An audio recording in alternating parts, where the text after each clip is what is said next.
So welcome back to the channel, everybody. Today we're going to be doing a massive unboxing of the Osmo Pocket 3. As you can see here, the Sony a6700 I'm going to be using for a time lapse later in the video, and the DJI Mic 2, as well as some other things that I needed to unbox and get in preparation for me not only learning photography and getting used to that, but also for the Hawaii trip that we're going to be taking in the middle of summer. So there's a lot of things that I needed to get in preparing for that trip. And one of those things is to spring clean the office. What we're going to be tackling today is my closet, as well as these shelves over here that I use for storing. I kind of already did a little bit of stuff in changing things around, but I want some gear to be more accessible, and I don't like the way it just looks like a gobbled mess. So I'm gonna be going through some things and setting it up to be able to sell, like on Facebook Marketplace, and some of the old clothes in the closet and stuff like that that haven't been worn literally in years, because I just don't go out like that, especially now, you know, having a son and everything. And it's just like useless clothes that probably don't even fit. And then I also have a meeting at, I would say 10:30 today. So starting off a little bit early with this one. It is 5:35 in the morning. Yeah, so a big shouts out to the actual babysitter, because without her I wouldn't have been able to do any of this. I would say what I'm doing right now, being able to still do content creation, do my meeting and stuff like that, and somebody actually watch my son, because y'all know him and his issues. So yeah, I'm just this is so cool, man. Having Osmo Pocket 3, it's a fantastic investment, and hopefully I can learn D-Log M and know what I'm doing kind of sort of with it. So we'll just have to see. But with all that being said, I've taken enough of your time. Let's go ahead and do the video.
all this equipment nowadays, it's so much easier to get into content creation with so much different affordable products out there.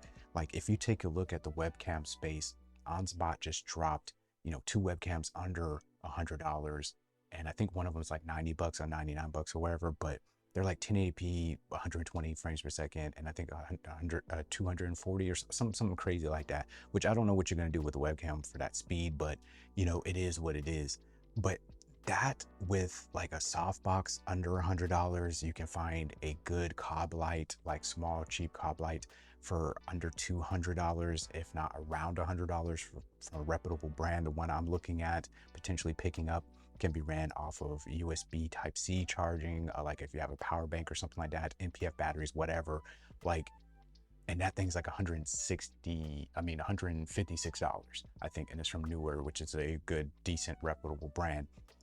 Has RGB, bicolor, all that stuff, has an app and everything. And again, you can get a decent softbox for under $100, and you have a killer light setup as well as, you know, a webcam setup. And then on top of that, if you want a decent microphone, there's a plethora of, you know, decent USB microphones like the one I just talked about from Mayano, the PD300X, that has software, and you could just have a USB connection, and like you can start doing content creation, you can start live streaming, like you can do it as long as you're inside. Now when you're talking about vlogging, traveling, all that stuff, then yeah, you can start with your cell phone and just have, you know, intermittent clips with, you know, your setup at home with the webcam and light and all that stuff. But in my personal opinion, I would do all that stuff to start, and then in the future upgrade to, you know, the DJI Osmo Pocket 3 or even the Sony ZV-E10 Mark II. Now I would say start with the Sony ZV-E10 Mark II, even though the lowest I've seen the Mark I for is $510. The Mark I is going to be good, you know what I'm saying? I used it for years, obviously, before I went off and sold it or wherever. I'm still waiting for, you know, the quote to come back or whatever to see how much they're gonna give me for it. But you know, and I went and picked up the Sony ZV-E10 Mark II, and now I use it for my main, I would say, talking head video inside my office for YouTube. But 10-bit 422, it has built-in time lapse, the cine vlog mode, like, as long as you can put it on a tripod, or you don't really care about, you know, shaking or wherever as far as hand holding it and vlogging and stuff. Interchangeable lenses, third-party lenses, the hot shoe microphone mechanisms for the DJI microphones or the Godox microphone that I talked about, or even some ones natively from Sony. Like, there's just, there's so many different camera options out there, you know, below $1,000 from all these companies that would be fantastic to start your journey for content creation if you're looking for something that's going to record video to like an SD card, and then you can get into color grading and you're going to have phenomenal footage, and you're going to be above all these other people that are just going to stick to their cell phone, or, you know, be less in quality, even if they are giving, you know, good information in their videos and maybe they have good decent audio and stuff like that. It's like, because there's other things that you're going to have to grow with, even if you have decent gear. And one of those things is being able to talk on camera, being comfortable on camera, learning to color grade, learning to EQ. You know, this stuff expands over your time of being a content creator, and it's a lot to undertake as a new content creator, which a lot of people don't talk about. I notice a lot of people would just tell you, hey, you know, use your cell phone, get started, you know, get your gear over time. Once you start making money from content creation, then purchase your camera and all that stuff. And I get it, because it's somewhat of an investment and you don't know if you want to full send it yet and all that stuff. I get it, but that's where research comes into, from your camera that you're going to pick up, the microphone type that you're going to use. Are you going to use a USB XLR? You know, are you going to use a shotgun microphone? Are you going to use a wireless lavalier system? You know, what you're going to go with, you know what I'm saying, and what fits your needs as far as those options go. And then your video options as far as camera, webcam, whatever. Are you going to be inside, indoors, in your office most of the time? Or are you going to be one of those people that are going to travel and kind of like go back and forth between both?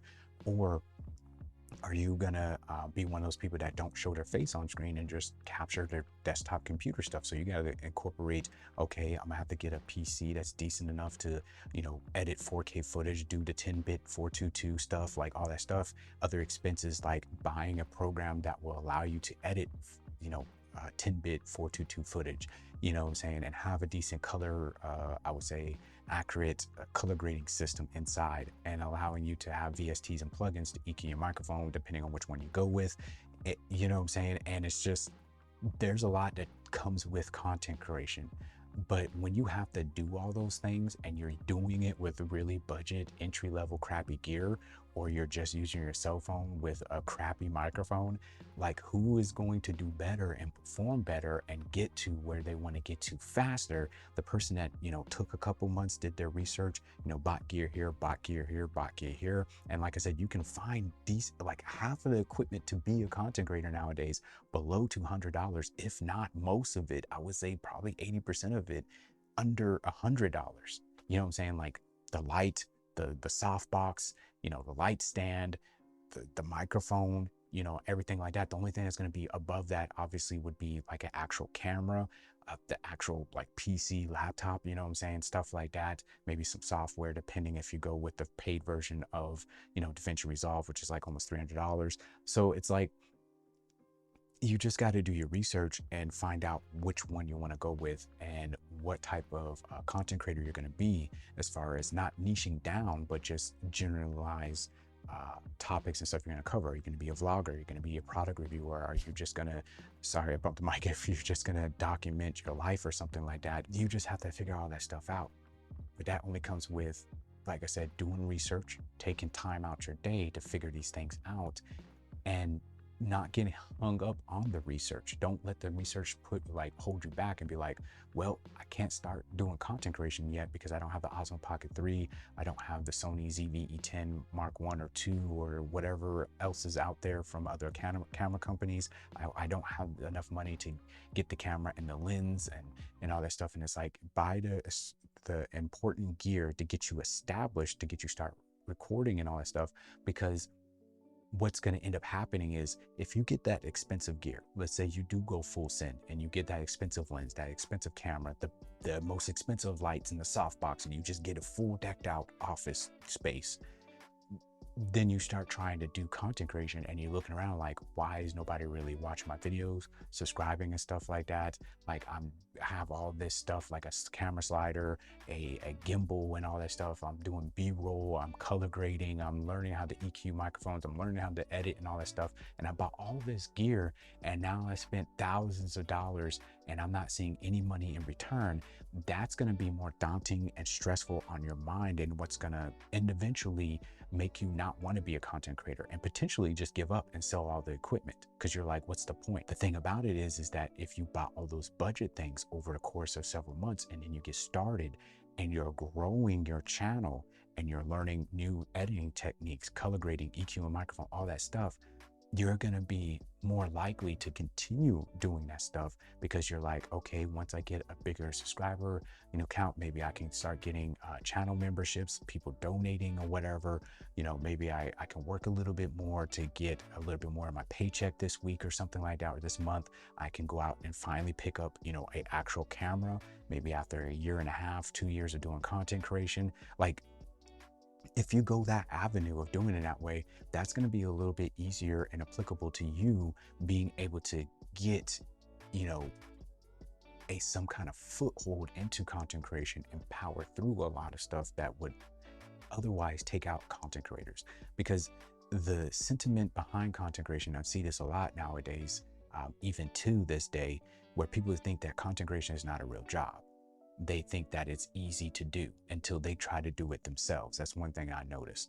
And on top of that, people think, like, because I've been doing a lot of research in photography and all that stuff, a lot of people, when they see somebody charging $1,500 for, you know, doing photography, some portraits and stuff like that, or they're charging $500 and stuff, they're expecting you to charge like $100 or something like that, or even lower, you know what I mean? And it's like, they don't understand, because they see, oh, you charge, you know, 200 or 300 a day. And they see like, oh, you charge, you know, if you charge every 2 hours, it's like 50 bucks or something like that, or like $100 for 2 hours. And they're just like, why? And that's just the hourly stuff. That's not paying for that person using their equipment, that person sitting down and color grading the photos and doing all that stuff that comes in. Not only that, if they have to do some video work, depending on what type of photo shoot it was and what kind of client work it was and everything like that, and all that stuff adds up. And they're just like, why do you expect somebody to pay you $500 for all this stuff? You were here for like 2 hours. You know what I'm saying? You took like 20 photos that you're giving me. You know what I mean? They don't understand the whole process between that person had to use super expensive equipment. That person took their time out their day to see there for 2 hours, then come back to their home or wherever and spent, you know, the next 16 plus hours editing, meticulously going over every raw file and editing and stuff like that, and picking the best of the best, contacting you, asking you what photos you wanted and stuff like that, and then going back to the drawing board if they have any revisions, a part of the package and everything. And it's just like, not to mention, did they have to take you to a studio? Did you go outside and use the studio and use just outside and not use a studio? Was it just that person, or did that person have an assistant? You know, whatever. Like, there's so much stuff that you have to pay for as a photographer, depending on where you're at or the level of content that you're going to be providing to your client. Whereas so many people are just, I've heard the horror stories, just doing the research into it and everything. That's why I said, I'm not trying to do any corporations, corporate work. I'm not trying to do any weddings and all that stuff. It's just, you know, 10 portraits or something like that. That's it. You know, give me $100 or something like that. And there we go. And we just go about our business. Because like I said, there's so many people out there who just don't know any better. They're not educated or well reversed into behind the scenes what happens. And what I've noticed that a lot of people do, they will write out, it's almost like a spreadsheet, but it's like a chart that shows, hey, this is what you're paying me for. This is what I'm doing. This is the level of expertise I'm at, or wherever, etc. So this is what, so you know what you're paying for. But when it comes to people just watching YouTube videos and they see people getting thousands upon hundreds of thousands of dollars or millions of dollars a month or all that stuff, or even just hundreds of dollars a month, they look at them and be like, they're not really doing anything. They're just sitting in the chair, you know what I'm saying, live streaming, or they're just receiving a free product and doing a review. They don't see like how long it takes to, you know, move camera from here to there, and especially in a somewhat small bedroom, and set up a B-roll shot and set up a camera slider and make sure maybe, hey, sometimes you have to re-record stuff because maybe we're slightly overexposed or something like that. Going into, you know, DaVinci Resolve, color grading, EQing microphones and all that stuff, learning new gear and everything like that. And then on top of that, you're still trying to live stream and play video games, create that content. And on top of that, you have, you know, a significant other as well as a son and stuff. Like, they don't understand. And on top of that, mental issues. You know, I deal with a lot of negative thoughts, and the negative thoughts landed me into a mental institution at one point and everything. And like, I'm thinking about getting back on lithium. I talked to a doctor today or yesterday, and you know, he found out I did social media and stuff like that. I was supposed to give him my social media information. We just ended up ending the call. I didn't really talk to him too much about it, but it's like, and then even then he's like, oh, you know, I have kids or wherever, and we're trying to find cool stuff wherever on YouTube. Maybe we'll check you out. And I'm like, I don't really know if I'm for kids, because, you know, I cuss and stuff, but it's like, I'm not family friendly. I just want to be myself. So you have to regulate. Are you going to be family friendly? Are you going to be, you know, catering to, you know, what typically the brain rotted audience that watch social media nowadays expect from a content creator? And you're going to play it safe for brands so you can land those sponsorship spots and get paid from the brands. But are you going to stay true to yourself and be yourself? Like, there's so many different decisions that and stuff that happens behind the scenes that a lot of people are just not privy to.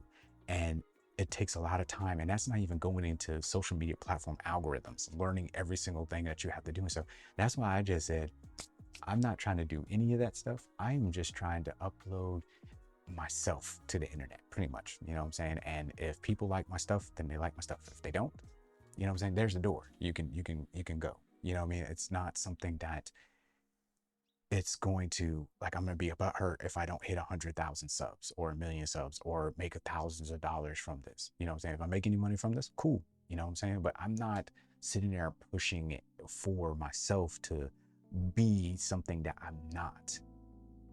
You know what I'm saying? And again, that's a mentality that you have to sit in, and that's after doing research, and that happens over time. But essentially what it's saying is the reason why I got this gear and stuff like that is to show people, pick and choose what kind of gear you want. Let that be your foothold into content creation. You don't show up to the job without, some kind of training or wherever beforehand, and then you get on the job training, because that's going to come. You're going to get the on the job training, but you should be doing research about the job that you're applying for to find out, hey, do they have on the job training? And I'm going to learn this over time and stuff like that. Where are some qualifications and stuff like that? Do I have any expertise in this in the past? How well is this company established wherever in the industry that they are providing their services? Like, you're going to do that. You're not just going to walk up randomly to a business that's just on the street and you just move there to that state and just be like, this building looks cool, and walk in. I like to play for a job here. You don't even know what they do. You know what I'm saying? Like, sometimes that might work out for some people, but that's just kind of like an over exaggeration or a dramatization of what I'm talking about.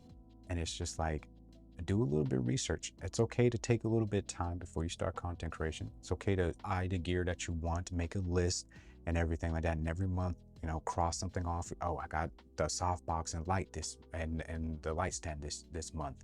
Next month, I'm gonna get the webcam and the microphone. Okay, next month I'm gonna get this, that, and the third. You know what I'm saying? And it's just over time. And yeah, you're using the equipment. You're already making content, and just over time, you know what I'm saying, you acquire the gear, and you build yourself being more comfortable and being able to present yourself well on camera.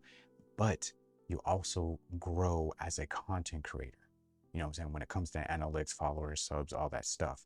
So that's just my thoughts and opinions. Expect a video or videos coming out hopefully in the near future about the Osmo Pocket 3 and the Alpha 6700 and the equipment and all that stuff, because there's still a little bit of stuff I have to get for the Alpha 6700. I forgot, like camera cage and all this stuff. But yeah, I just wanted to tidy up the office a little bit. I went ahead and got 3 bags of clothes out of the office so I can go ahead and get rid of them at some point this week. For the storage cells, I'm probably gonna end up moving all the clothes to one side of the closet, put some storage stuff in there or wherever, and yeah, that's what I'm gonna do. So hopefully you guys enjoyed this video. I know this wasn't like my last video where I was showing off like gaming and all that stuff.